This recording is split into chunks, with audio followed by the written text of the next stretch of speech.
Bismillahirrahmanirrahim. Alhamdulillahirabbil alamin wa bihi nasta'in ala umuri dunya waddin wassalatu wassalamu ala asyrofil anbiya'i wal mursalin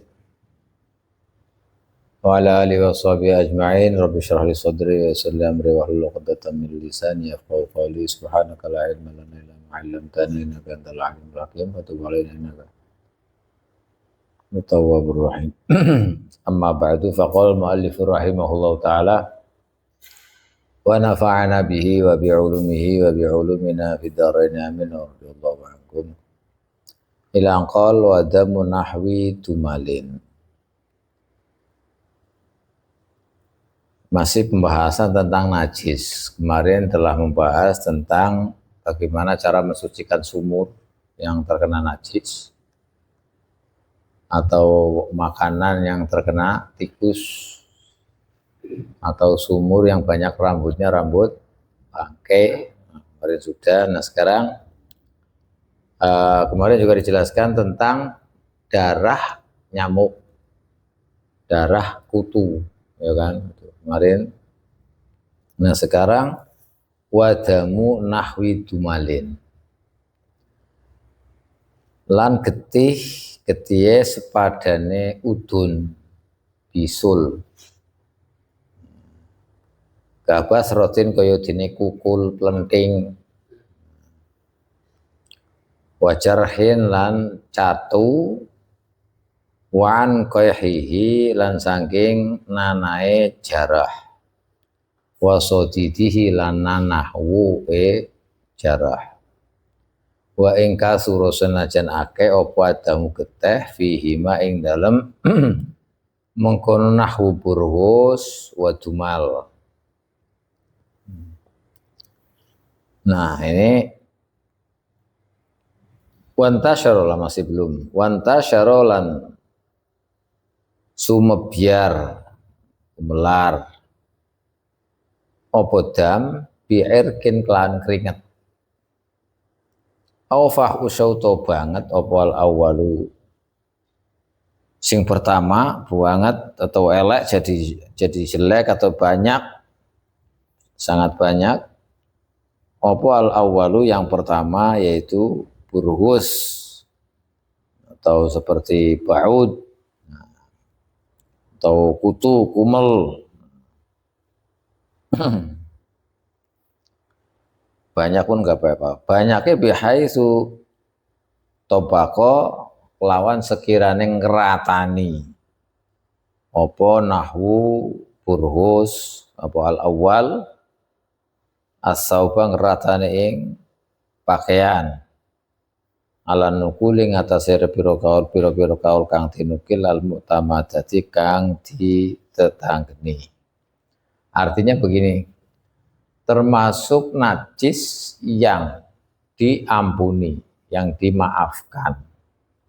Najis yang dimaafkan adalah kemarin sudah ada, termasuk yaitu darah bangkai yang tidak punya darah aslinya. Seperti nyamuk, seperti kutu, itu kan aslinya nggak punya darah. Kemudian ada darahnya karena hasil dari hisapan. Itu dia yang dimaafkan. Lalu darah seperti darah bisul atau jerawat atau darahnya luka. Darah yang ada lukanya. Jadi lukanya darah. Apa kalau lukanya darah apa? Darahnya luka. Itu juga dimaafkan. Darahnya luka itu dimaafkan.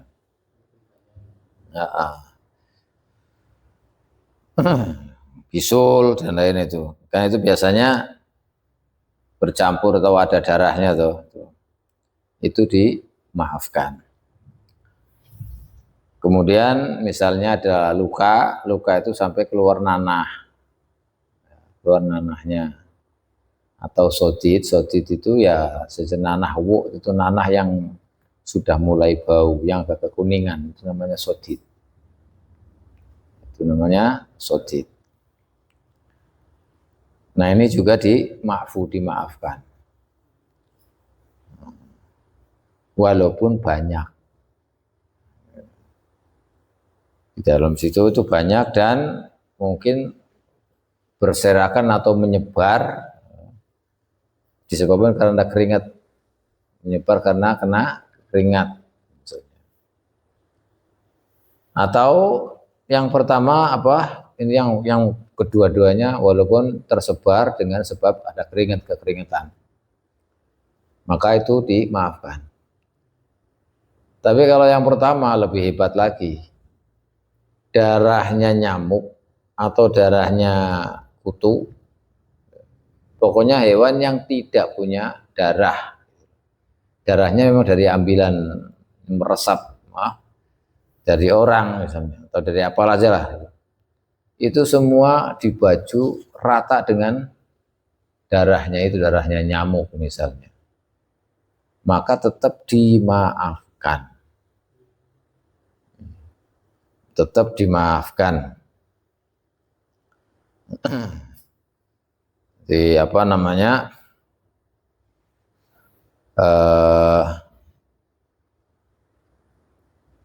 kenapa kok dimaafkan padahal banyak? Lah ini karena kemungkinan besar tidak ada. Gimana orang baju sampai pada apa semua darahnya nyamuk atau darahnya kutu? Itu kan boleh dikatakan hampir tidak ada lah, tidak mungkin. Jadi kalau toh misalkan ada tetap dimaafkan. Ini menurut pendapat-pendapat yang muktamad.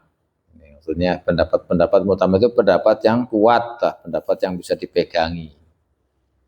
Jadi, itu tadi darah-darah yang tadi itu yang dimaafkan, yang dimaafkan. Tapi ya itu kalau memang tidak dengan perbuatannya sendiri. Ini jangan sampai salah. Jadi kalau toh itu tadi darah-darah keluarnya itu dengan sendirinya. Nah, beda. Tapi kalau perbuatannya sendiri maka tidak ma'fu. Tetap najis. Ma'fu sebenarnya ya tetap najis, cuman najisnya dimaafkan. Bi ghairi fi'lihi. Nah ini bi ghairi fi'lihi kelawan tanpa penggaweane musolli, artinya orang yang sholat. Jadi kalau itu dengan sendirinya, bukan ulah perbuatan orangnya, maka tidak apa-apa, ma'fu. Jadi kalau perbuatannya itu ulah dari orangnya, maka tidak ma'fu. Jadi meskipun banyak, kalau bukan ulah dia sendiri, itu ma'fu. Nah, kalau kita tahu seperti itu, maka fa ing kasura moko lamun ku akeh apa dam akeh bi fi'lihi kelawan perbuatannya atau penggaweane wong iku kosdan kelawan nejo sengaja kaang kotalat contone kaya dene yen to mateni sapa wong nahwa burhusin ing sepadane nyamuk lamuk fi saubihi dipateni ing dalam pakaiane wong sing salat sing arep salat au asrat utawa meletes sapa wong nahwa dumalin ing sepadane udun au hamala utawa nggawa sapa wong sauban ing pakaian fihi kang iku tetep ing dalem saub damu barohisa utawi getahe pira-pira nyamuk lamuk masalan kelawan umpamane wa shallalan salat sapa wong fihi ing dalem saub sing ana najen ana jamu barohis au farasha utawa gelar gawe lemek jadikan lemek sapa wong ing saub wa shallalan ngucap sapa salat sapa wong alaihi ngatasé saub auzada utawa nglambai apa saub ala malbusihi ngatasé perkara kang dinggo musolli wong sing salat oleh nambahi lali gharadin ora kok krana ana tujuan Gak ada tujuan tertentu.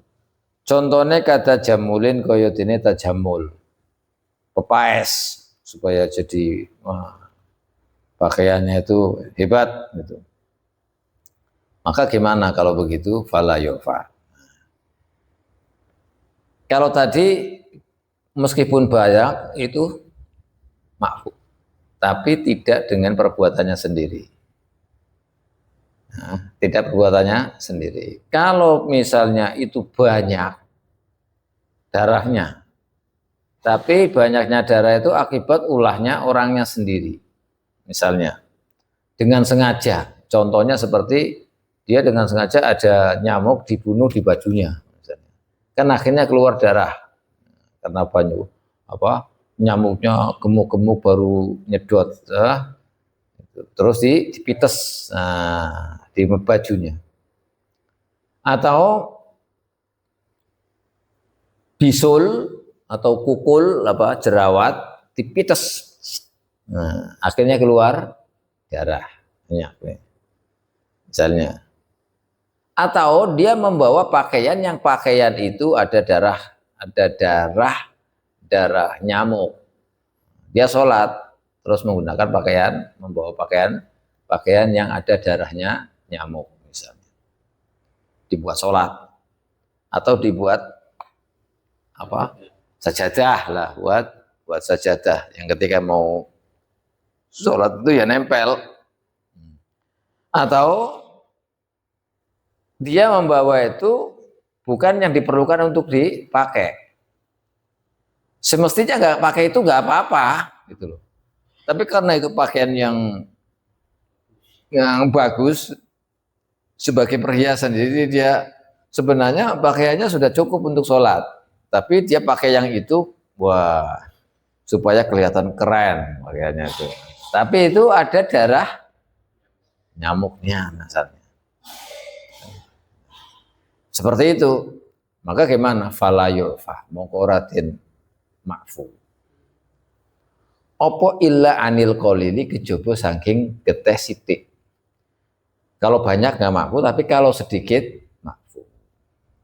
Kalau di perbuatannya sendiri itu tadi. Alal asahi menurut wajah asah. Menurut kaul yang kuat di madzhab kita itu, kalau perbuatannya sendiri banyak nggak ma'fu. Tapi kalau sedikit ma'fu. Ini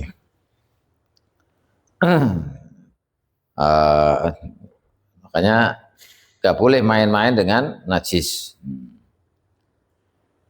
Ya, tidak boleh main-main dengan najis. Kalau sedikit ma'fu, tapi kalau banyak tidak ma'fu. Kama kaya keterangan fit tahqiq kang tetap ing dalam kitab At-Tahqiq Imam Nawawi. Wal Majmu'i dan Majmu' juga Imam Nawawi. Wa inik tadho senajan natrapi opo kalamur raudhati kalam itu kalam kitab Ar-Raudhah Imam Nawawi juga natrapi al-afwa ing ngepuro angkasiri damin nahwi dumali saking kaakihe degatehe sepadane udun. Wa in asara senajan atau wa in usira senajan diperes apa damu nahwi dumal. Nah, itu semua adalah menurut pendapat mazhab kita Syafi'i yang kuat. Akibat perbuatannya itu kalau banyak enggak ma'fu, tidak dimaafkan. Tapi kalau sedikit ma'fu. Ini sebagai penjelasan atau sebagaimana keterangan dalam kitab At-Tahqiq, keterangannya Imam Nawawi, Majmu' juga Imam Nawawi. Walaupun dalam kitab Imam Nawawi yang satunya namanya kitab Raudhatul Thalibin. Semuanya punya Imam Nawawi, tapi Imam Nawawi dalam kitab tahqiqnya itu mengatakan seperti tadi, kitab Majmu'ah juga mengatakan tadi, tapi tidak dalam kitab Raudhahnya Imam Nawawi itu mengatakan dima'fu walaupun banyak. Jadi ini dalam kaidah mazhab Syafi'i ketika Imam Nawawi itu berselisih pendapatnya dalam kitab-kitabnya. Memang kadang begitu. Orangnya satu tapi menulis kitab itu kadang berbeda-beda. Kenapa? Karena menurut dasar ijtihadnya. Yang waktu itu ijtihad misalnya, dengan ijtihad mulai istimbat dari mulai mazhabnya Syafi'i, Ashabus Syafi'i, satu-satunya sampai kepada Imam Nawawi, itu ternyata tidak. Penjelasannya sama, yaitu kalau banyak tidak ma'fu, tapi kalau sedikit ma'fu. Tetapi ketika di Raudhah misalnya, oh beda lagi, beda lagi, oh nggak apa-apa ini ma'fu. Nah kalau ada begini, Imam Nawawi dalam kitab-kitabnya berbeda pendapatnya. Maka gimana dalam kaidah fikih mazhab Syafi'i, jadi mazhab Syafi'i dalam kaidah mazhab, yaitu kalau ada pertentangan seperti itu, maka yang didahulukan pertama adalah kitab tahqiq. Kemudian Majmu', nah itu. Jangan Raudhah nomor berapa, itu nomor terakhir. Nah, jadi kalau misalnya seperti itu, maka yang jadi pedoman adalah bukan yang di kitab Raudhah. Karena kitab Raudhah sendiri Imam Nawawi juga pernah menjelaskan jangan ambil kitab Raudhah, bakar aja, suruh bakar. Imam Nawawi. Jadi jangan diambil apa yang ada di kitab Raudhah. Tapi itu kan namanya ijtihad dalam kaidah mazhab itu tidak seperti itu. Seperti juga Imam Syafi'i ada kaul qadim dan ada kaul jadid. Nah, kalau mazhab kita Syafi'i seperti itu, Imam Syafi'i punya dua kaul jadid dan kaul qadim.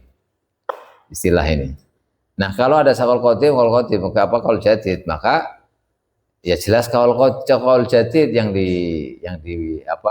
diambil untuk menjadi ukuran dalam suatu pendapat fikih.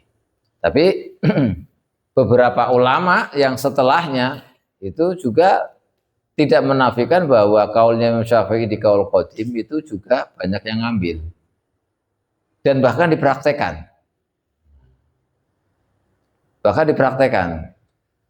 Nah, menyangkut kaul jadid dan kaul qadim, Imam Syafi'i itu pernah mengatakan kalau kaul qadim itu bukan mazhabku, jangan diambil. Ibarat sama kayak Imam Imam Nawawi itu. Iya, padahal beliau yang sendiri. Makanya kalau dari mazhab Syafi'i itu ada ulama-ulama atau murid-murid beliau yang meriwayatkan dari kaul qadim. Ada yang meriwayatkan dari kaul jadid. Jadi ada perawi dari mazhab Syafi'i. Nah, kalau kaul qadim itu memang sebelum sejarah mazhab kita Syafi'i itu sebelum Imam Syafi'i masuk ke Mesir. Kan terakhir Imam Syafi'i pindah ke Mesir, hijrah ke Mesir. Jadi selama sebelum ke Mesir itu semuanya pembukuannya itu dinamakan kaul qadim. Tapi kalau setelah di Mesir itu tidak kaul jadid. Makanya kaul qadimnya Imam Syafi'i itu banyak hampir sama dengan Imam Malik. Karena kan memang beliau muridnya Imam Malik.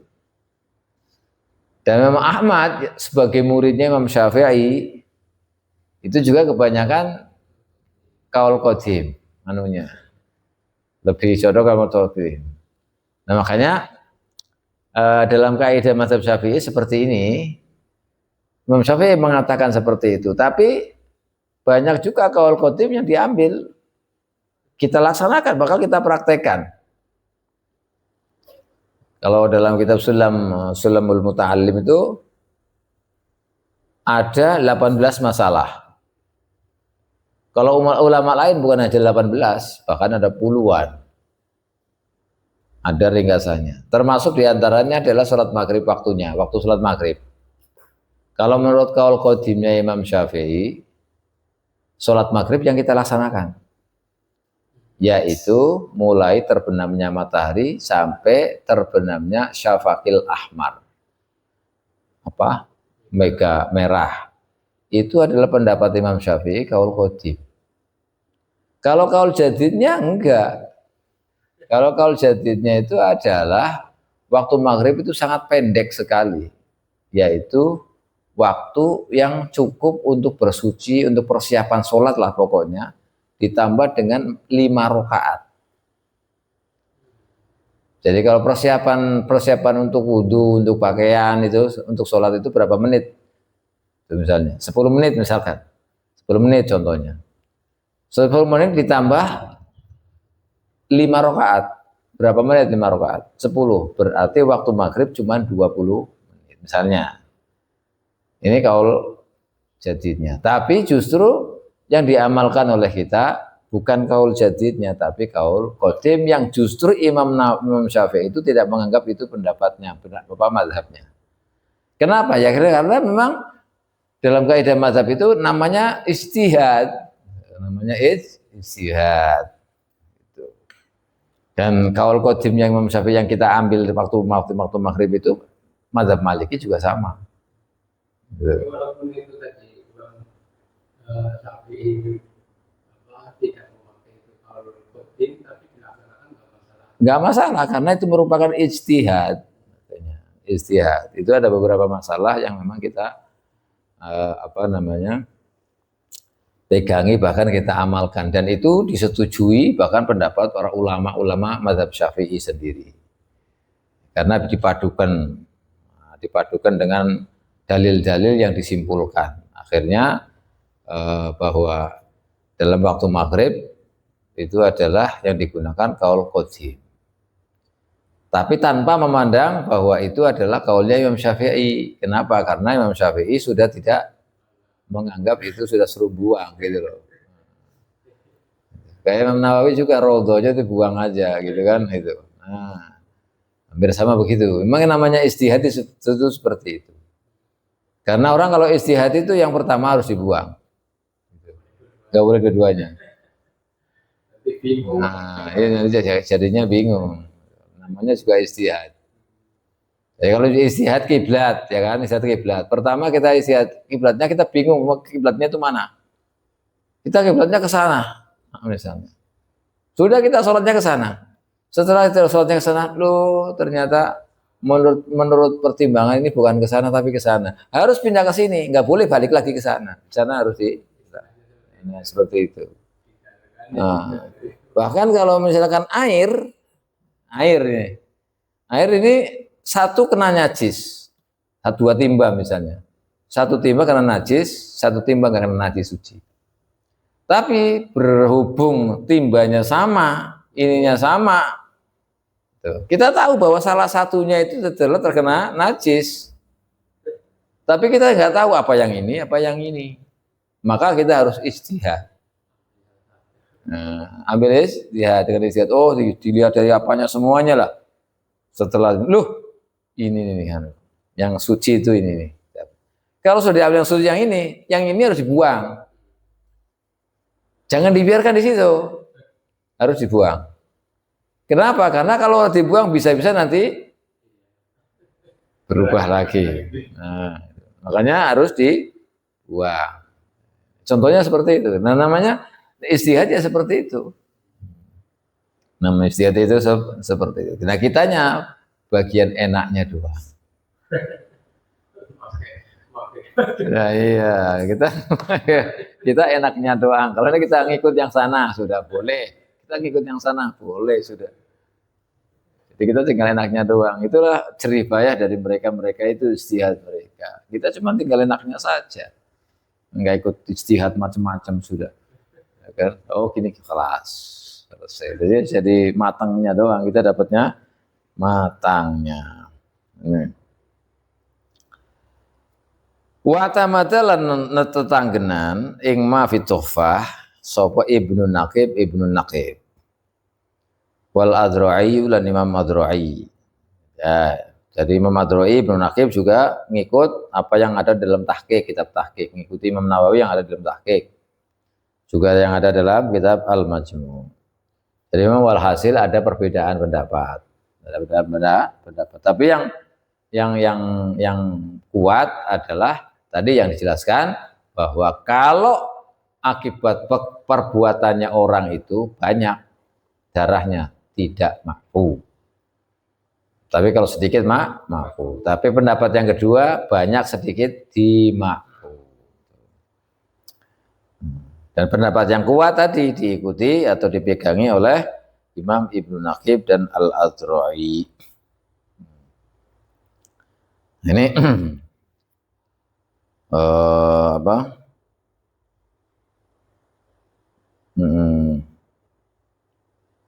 Mana tadi?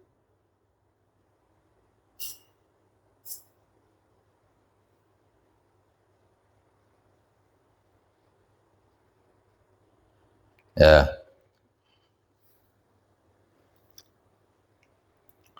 Wa mahallul afwi utawi panggonane di ngapura tadi semo guna ing dalam iki pembahasan. Tadi ada maafu ada gak maafu. Mahal amafi wa fi malan ing dalam perkara yati kang bakal teko apa ma bin nisbati iku bin nisbati kelawan nisbat salat. Iku bin nisbati kelawan nisbataken li salati maring salat. La linahwi ma'in qalilin. Ora kok sepakrono sepadane banyu qalilin kang sithik. Nek banyu sing sithik fayan jusu mongko najis apa mak bihi kelawan dam. Wa ing qalla senajan sithik apa dam.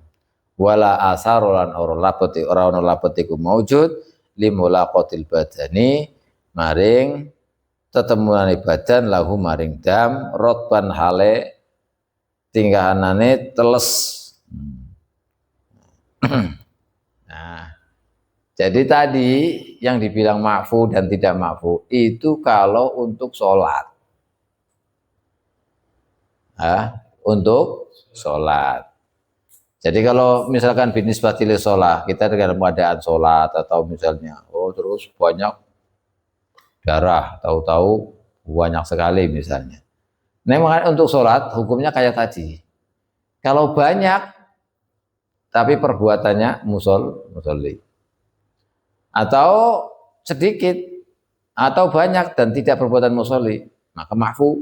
Kalau perbuatannya musolli, itu tidak ma'fu. Ma'funya hanya kecil, sedikit. Kalau sedikit ma'fu. Nah, kalau seperti itu, maka itu hukum yang ma'fu dan tidak ma'fu tadi adalah ketika sholat atau dinisbatkan ketika dibuat sholat.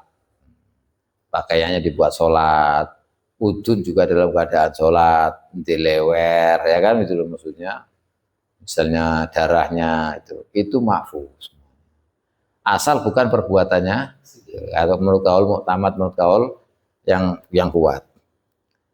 Tapi kalau misalnya dilihat dari bukan sholat, air misalnya. Nah, kalau air tidak ma'fu.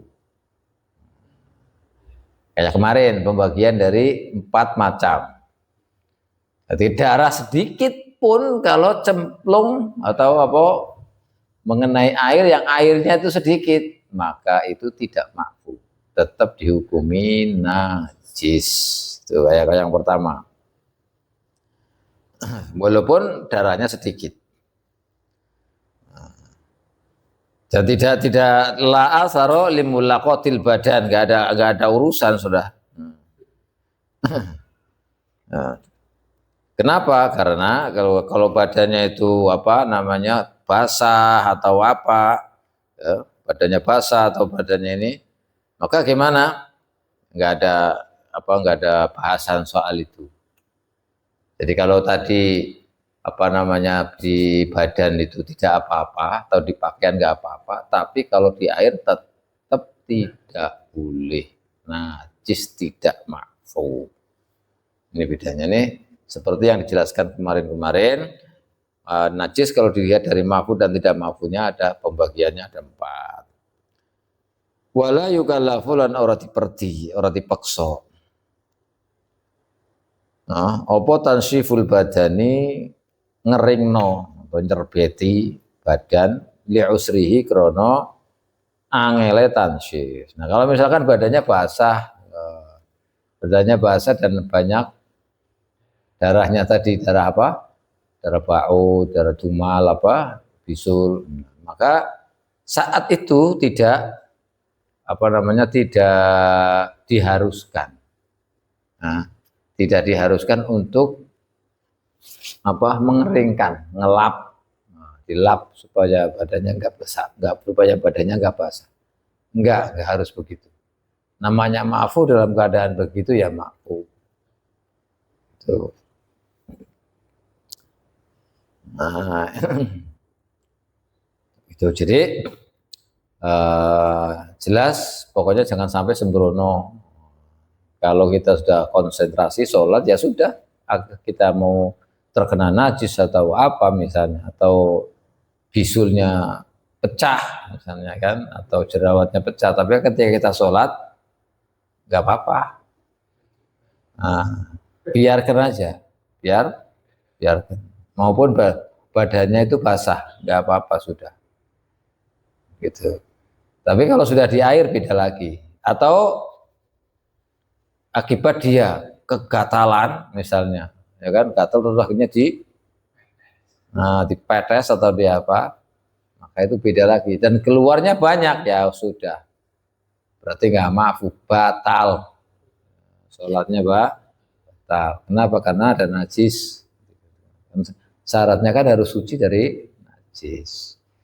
Ini harus diperhatikan. Makanya sholatnya itu harus menghindari dari najis-najis yang bisa membatalkan sholat. Tuh. Makanya dari fikih itu tidak memberatkan kita.